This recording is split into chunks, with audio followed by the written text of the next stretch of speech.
Hey guys, welcome back to the Struggleville YouTube channel.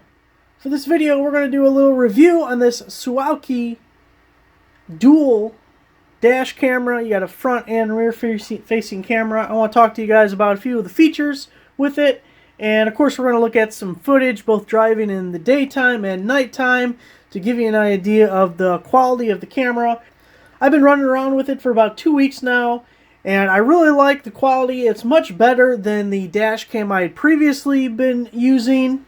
So when you get it, you're going to get the camera with the box, as you can see there. It's going to come with the separate piece, and that's your GPS sensor. It'll tell you how fast you're going, and it's optional. You don't have to use that, but your speed will show up on the screen when you're using that.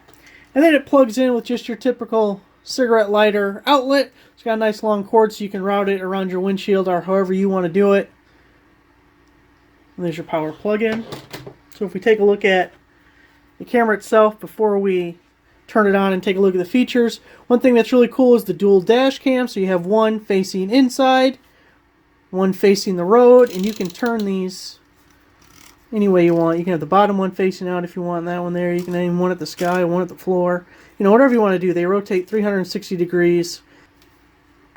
Inside you got the power button. You have the GPS plug-in, and then you have the power input. It uses a 3M sticky tape to go onto your dash. Now the previous one I had was a suction cup. And the thing about the suction cup is sometimes if it's really cold or really hot, any kind of extreme weather, and I'd get in my truck and it would just be laying on the floor because it would fall off. So the good thing about the 3M is once you peel it and stick it, it was just like what's on the back of this GPS unit. So it's the exact same thing that came on the back of this. So the good thing is once you peel it and stick it, that thing's on forever. The bad thing is once you peel it and stick it, that thing's on forever. So you can see mine's no longer here because after testing out the product for a while, I had to get it off. The only other thing you need to get started with the dash camera is you are going to need a micro SD card. Make sure it is a class 10 card, and don't go cheap on the SD card. If you get a crappy one, it's not going to work. You're going to have all sorts of problems. Suaoki recommends a SanDisk card up to 128 gigabytes. So I'm going to put a link to the camera itself down below, and I'm also going to link to recommended SD cards. Okay, we're going to plug this in right here so I can show you guys some of the settings in the camera that you're going to want to pay attention to before you use this. Okay, so I have this plugged into a little box that'll give us 12 volts here, and this is what you're going to hear every time you turn it on.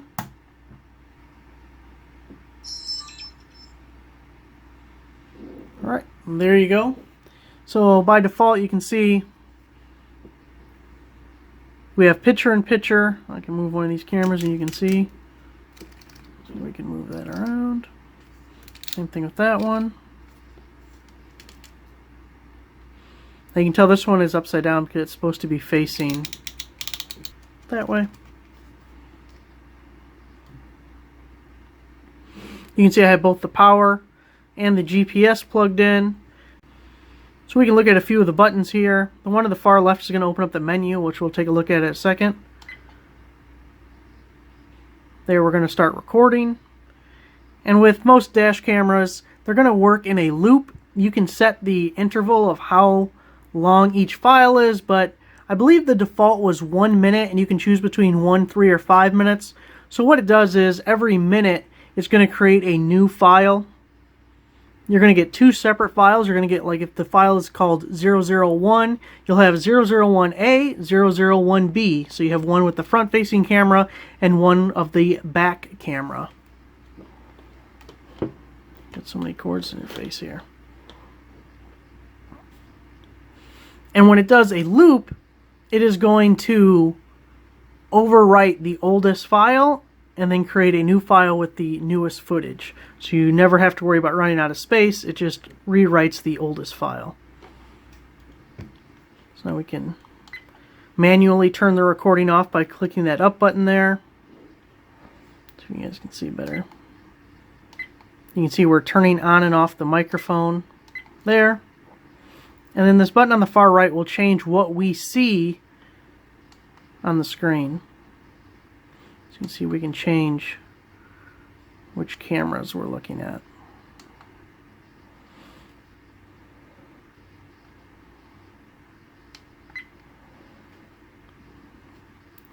I'm not going to go through every single setting, but tell you a few of them here. Resolution, you probably want to keep that as high as possible. There's no reason to really bring it down unless you have a very small SD card. The recording interval we were talking about, you can see I set it for 5 minutes. Motion detection, so even when if it's just plugged in, if the camera detects any motion in front of it, it'll automatically turn on and start recording. So it's nice if you get hit in a parking lot or something. You can choose whether to, by default, have the recording audio on and off. You can turn on and off the timestamp. And the GPS you can set to kilometers or miles.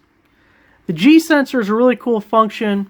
So if you have a sudden impact, say from a car accident or something, it will lock that file that was recording at the time of the impact.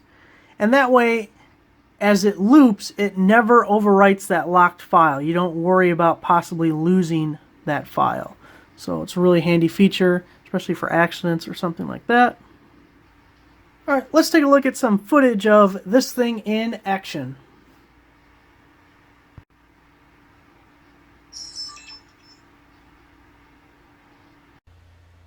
Starting off the first footage I want to show you guys is the interior camera. And you can see it actually gives a pretty wide angle. You can see the entire interior of the car, and it almost would work as even a rear-facing dash cam, like for the back of your car, because as you can see, if someone were to rear end you or something, you can see, obviously, my pole barn back there, the garage, and you would catch that on film. In fact, if this thing was mounted a little bit lower, you can see in the bottom right corner, that's the back of my rear view camera. So if this thing was mounted lower, you'd get a straighter shot back there, but it's pretty good quality and you can see everything going on. So I was really happy with the quality, at least on the inside. The only problem is when we get to nighttime. So let me show you what it looks like then. So here's the interior driving down the road at night.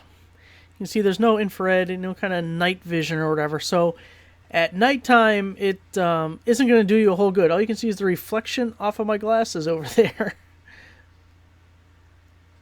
So keep that in mind.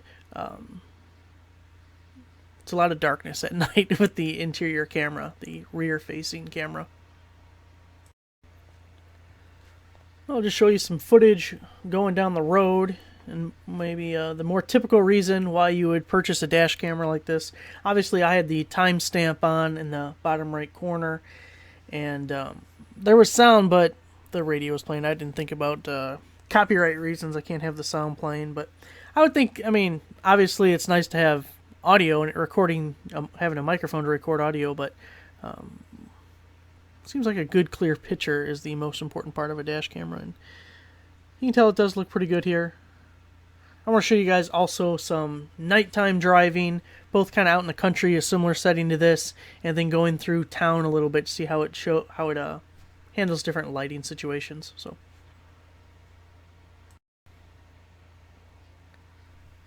you can see a little bit later in the day.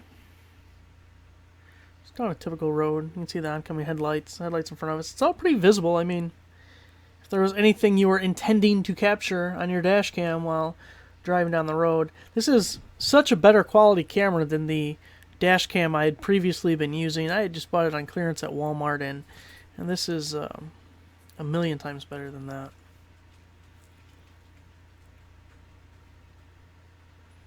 It's also really steady. Some of the suction cup mounted dash cams, they have an arm on them typically, or some kind of a mounting bracket that has it just bouncing all over the place, and you don't get that bounce with this 3M stuck directly to the windshield. It's actually really steady, surprisingly so actually.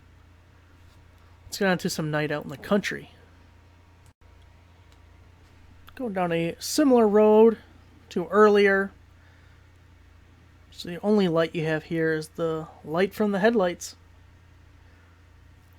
Overall, I've been really happy with the camera. I would recommend changing the video duration to higher than just 1 minute video files, because it creates so many files in that configuration. And definitely get yourself a large SD card. The larger you can afford, the better.